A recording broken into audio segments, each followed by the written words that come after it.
Closer. Yes, I was just hanging out, man. Oh, are we metronoming it again?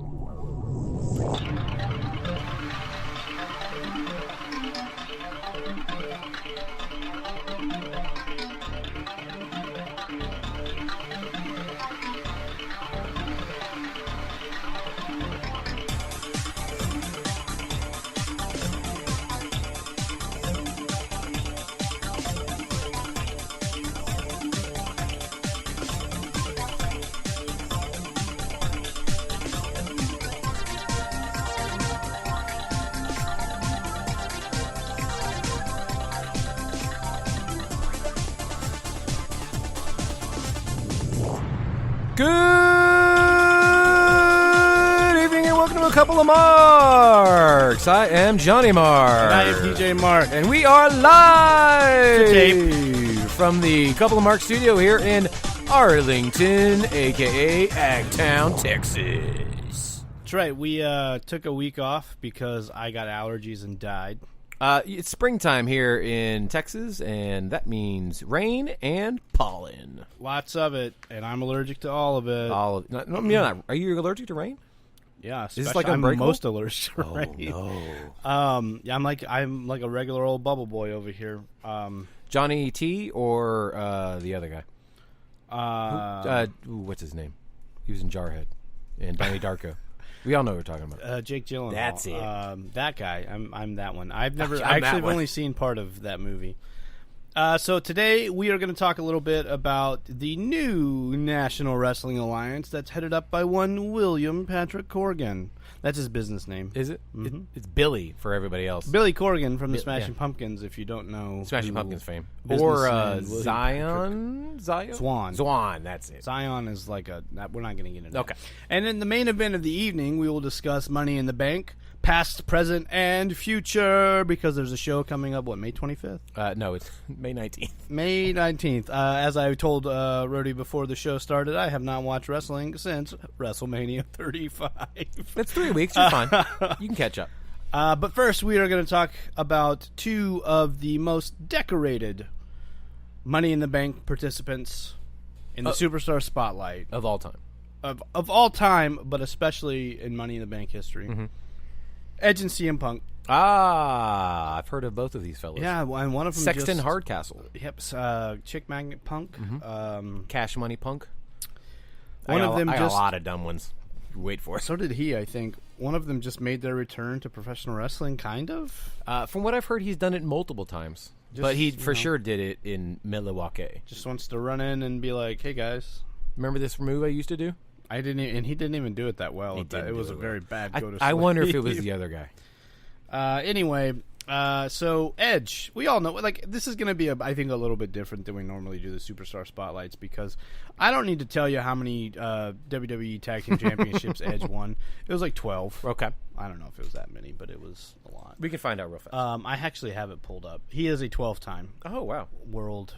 One of which Tag was Team with Hulk champion. Hogan, which, Yeah. think about that. Like, so he's rough. He's a little older than we are. So he was definitely a child when the whole the Hulkamania running wild for sure, brother.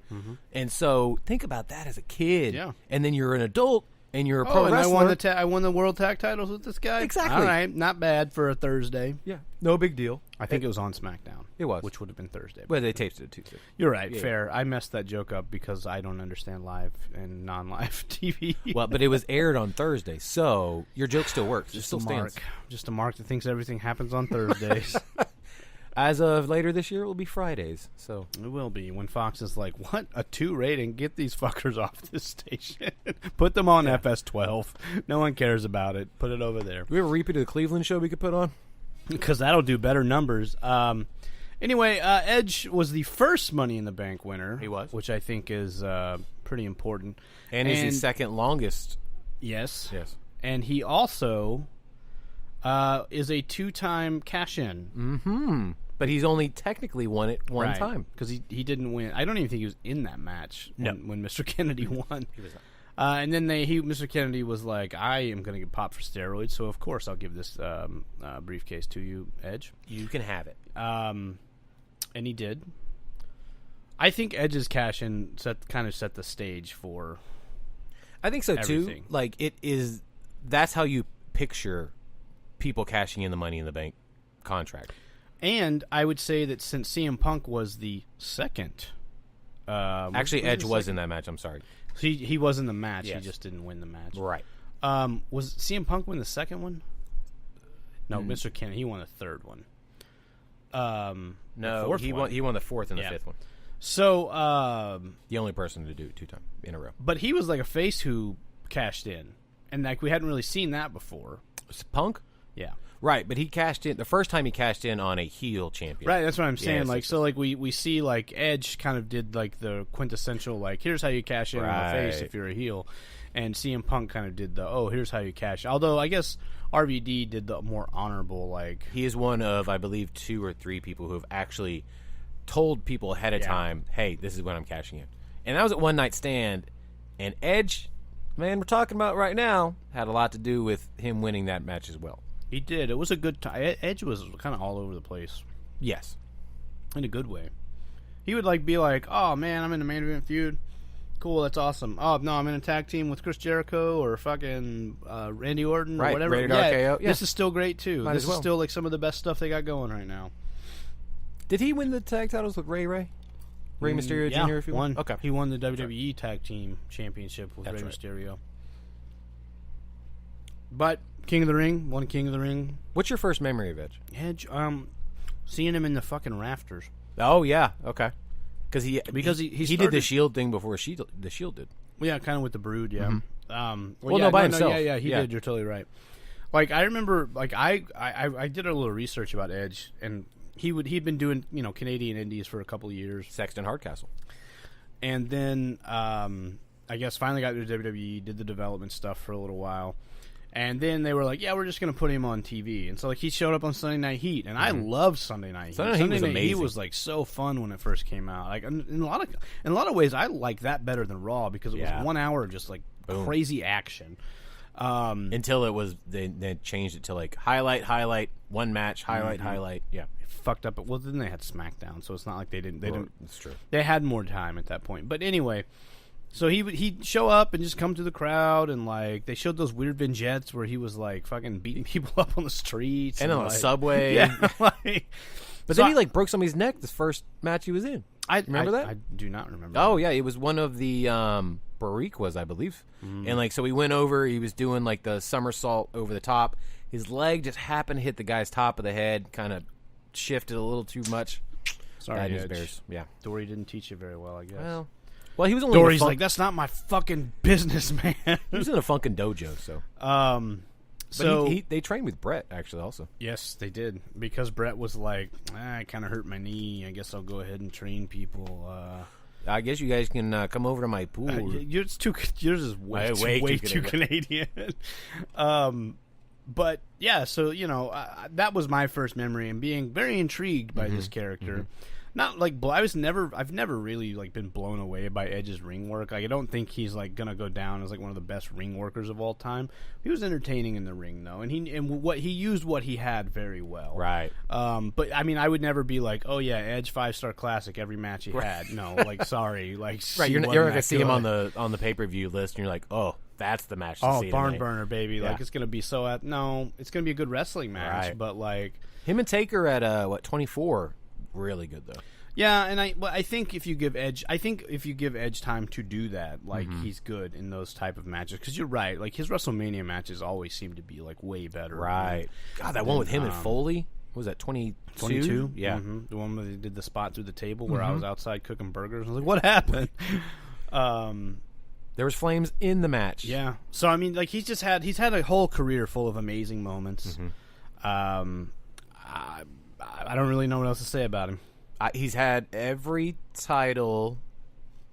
I don't think he's had the U.S. title. He won it one time when it was when it was in the Invasion. Oh, okay. But obviously he was a hardcore champion. Did he own? I don't think he was a hardcore Really? champion. He missed that one. Mm-hmm. That's a weird one to miss, considering everybody in that company had it. Did he own the European title? No.